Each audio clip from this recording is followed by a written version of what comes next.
Okay, so that was a lot of work in a very short period of time that Rails did for us. And the fact that we now have a fully functional blog and we have the ability to see all of our blog posts, to create new ones, to edit, to see one at a time, and to delete. And we just ran one line of code. That's pretty impressive, and I think it's pretty exciting to have a tool like that available to us. But now that we have that, let's take a step back and let's start actually seeing what all of those items really mean. Because if you only know how to run the scaffold generator, then you're going to be pretty limited in what you can build in Rails. So instead, let's actually look at what is going on behind the scenes. In this guide, I'm going to try to limit this to about 10 minutes so that you don't get overwhelmed and you can take a break. So it may take us a few videos to go all the way through the entire file system, and that's perfectly fine because I want you to have a very deeply ingrained understanding of how it works. We're going to start in the app directory, and I'm going to just start one at a time. So let's open up the assets and see exactly what was created for us. So in our config file, we had a few things that were added there. We're not going to really worry about this one. I'm going to focus on the ones that you actually saw differences on. So with JavaScript, for example, whenever we created our blog, you can see that now we have something here called blogs.coffee. Now, there's no code in here because we don't have any custom JavaScript code.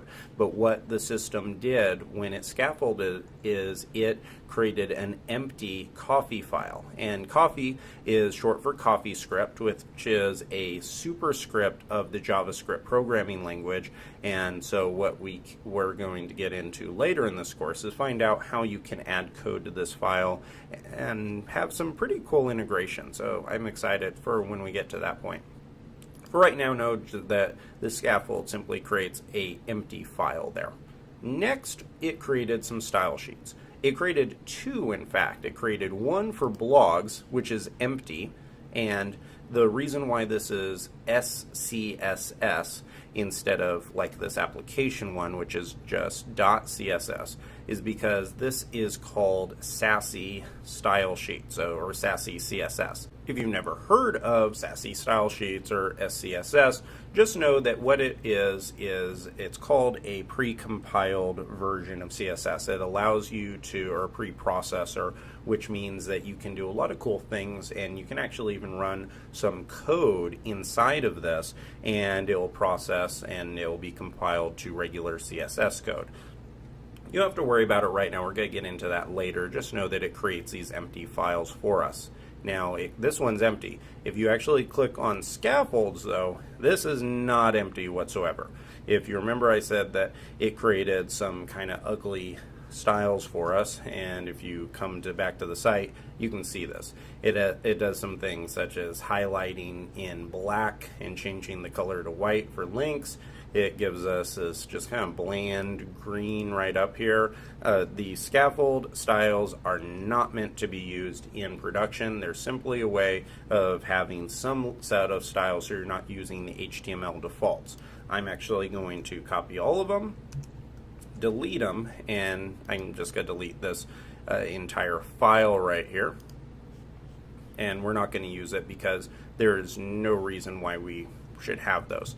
If you come back here, hit refresh, we're back to our regular HTML. And you may wonder why I did that, because even though the other scaffolds may not have been the most attractive, they were still better than what we have right here. And the reason is because you will see some kind of odd behavior if you do not clear out those scaffold style sheets, and you'll have some items that actually have your styles overridden by those by that scaffold, and if you don't get rid of them now, then you're eventually going to probably run into some style bugs. So I found it's better to just get rid of it entirely right now, and then we're going to implement all of our own styles later on.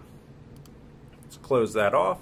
We're not going to worry about channels right now. Channels are how we're going to get live data into our application. Our blog doesn't have any live data. Eventually we're going to tie this in so that we have a live chat feature for our comments for blogs, but for right now our scaffold didn't do anything with it. So just know that that has to deal with Action Cable and how we can have a real-time updating application without even refreshing the page, which is very cool. It's a new feature in Rails 5, and we'll get into it later on in the course. Next we come to controllers. Now this is a very important one. And we have a few items here. The application controller we already had, and this is essentially the controller that all of our other controllers are going to inherit from. It has some pretty neat behavior, and we'll get into how to use it later. Now our blogs controller was created from the scaffold. So all of this code was generated just from our one line command and when we generated our blog. Now what a controller does is a controller gives you the ability to communicate directly between the model, which is where your data is, and the view and the routing system. So let's take a case study here. Whenever we went to localhost 3000/blogs, just like this, what this did is it actually hit the index action. So this hit the index action, which means that it ran the code inside of here. Now this is I think the best way to understand how this works exactly is let's create a new blog post.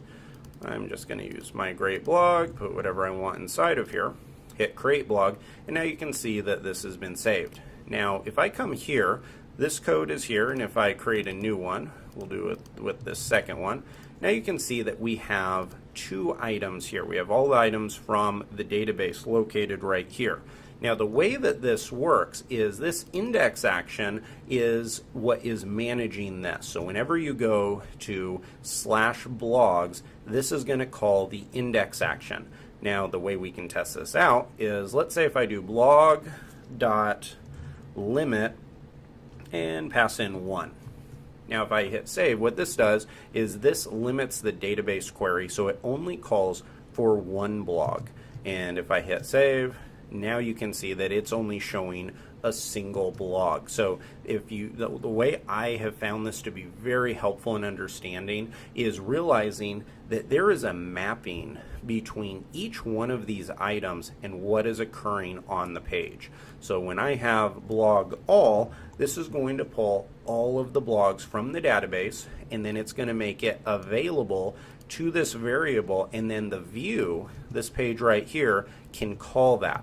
And as you can see, when I hit refresh, now it's pulling all of them. So that's the index action, and that is something we're going to dive even further into all of these, but I want to give you kind of a cursory glance of how this works. Now show, now this is something that may seem a little bit weird. Notice how show is empty. Show is mapped right to where it says show right here. So when you think of show, this is the blog post where it's showing a specific one. If you come up to the route, it says blogs/3, and 3 is the ID of this particular blog post. But you may be confused because your first thought may be, how in the world does it have any data? Because it's not being called. And the reason for this is all the way up on line 2.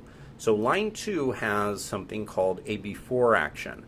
And what a before action does is it goes through and it calls this method, and it calls the method only for show, edit, update, and destroy. So show, even though it may not look like it has any data, it is actually getting this set blog method called.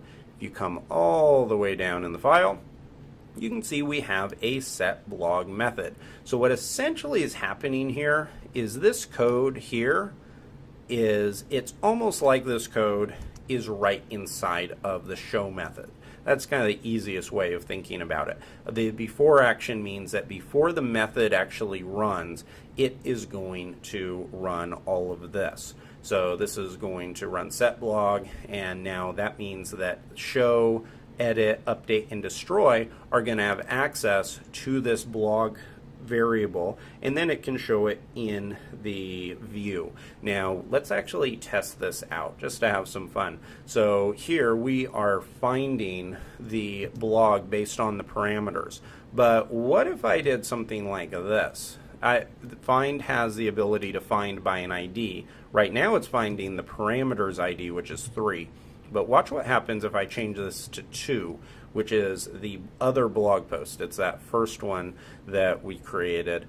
Now, if I save that and come hit refresh, look at this. It's actually showing the data for the other one. So even though it's at the 3 page, it's showing the data for the other one.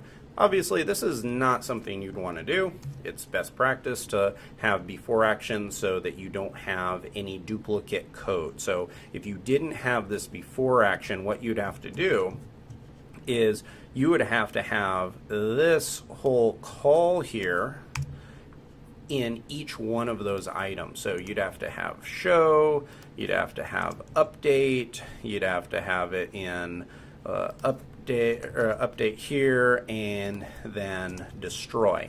This would be considered a very bad practice, and the reason for that is because it has all of this duplicate code. If you ever wanted to do something like find and pass in a different subdomain or a different set of parameters instead of just the regular bland ID, then you'd have to go and change it in each one of these spots, and that's really considered a bad way of doing it. So whenever you have identical code, it's best to have in a controller to put it inside of a method and then use a before action. As you can see, you're able to pass in which methods you want, so you wouldn't give this, for example, to the index method. As you can see, it only is available to these ones. So we're going to take a little break here. It's been about 10 minutes in just analyzing what was created in the scaffold, and after this we're going to come back and we're going to start going through the next set of them, starting with the new method.